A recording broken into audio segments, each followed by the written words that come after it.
Sejarah politik sering digerakkan bukan sekadar oleh peristiwa, tetapi oleh cita-cita. Nalar politik kali ini akan membawakan satu naratif yang berpusat pada seorang tokoh, Azmin Ali, yang sejak awal dilihat menyimpan impian besar untuk naik ke tampuk kuasa.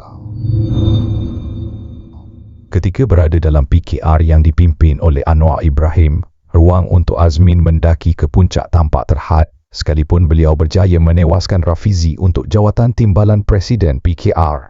Dominasi Anwar dalam parti menjadikan sebarang percaturan kepimpinan tertumpu kepada satu figura sahaja. Pada tahun 2014, tercetus krisis dalaman di Selangor yang dikenali sebagai Langkah Kajang. Perancangan asal yang dilihat untuk membuka laluan baharu kepada Anwar telah berubah arah di mana ia telah dimanfaatkan oleh Azmin hingga muncul sebagai pemenang dan menjadi Menteri Besar Selangor. Langkah Kajang ini bukan sekadar pertukaran jawatan negeri, ia adalah langkah strategik bagi Azmin memposisikan diri untuk mendaki ke tampuk kuasa hingga sanggup mengkhianati ketuanya, Anwar Ibrahim. Bagi pemerhati politik, inilah detik awal Azmin menunjukkan dirinya sebagai calon kepimpinan alternatif di peringkat persekutuan.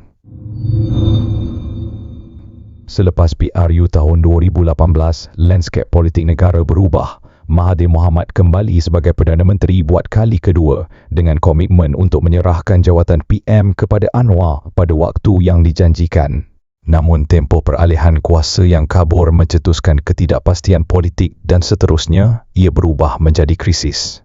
Dalam krisis itu, tercetus gerakan yang kemudiannya dikenali sebagai Langkah Sheraton. Ia seperti pengulangan Langkah Kajang, yang mana gerakan ini diistilahkan sebagai tebuk atap. Pergolakan tersebut menyaksikan keruntuhan Kerajaan Pakatan Harapan dan membuka laluan kepada pembentukan pentadbiran baharu di bawah Muhyiddin Yassin. Anwar sekali lagi terlepas peluang menggapai kuasa. Azmin pula muncul sebagai pemenang dalam struktur kuasa baharu apabila dilantik sebagai Menteri Kanan yang paling berpengaruh oleh Muhyiddin.